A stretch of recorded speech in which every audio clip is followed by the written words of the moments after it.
TLP सरबराह साद रिजवी का सुराग मिल गया, जल्द गिरफ्तारी मुमकिन।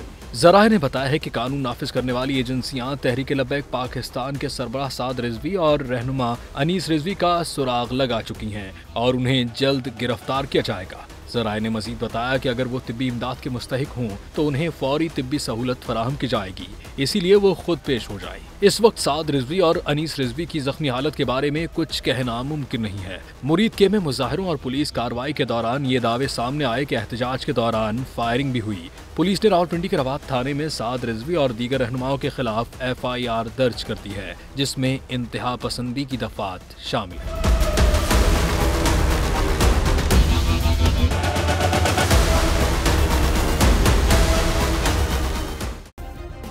सब्सक्राइब करें और बेल दबाएं ताकि कोई खबर रह न जाए।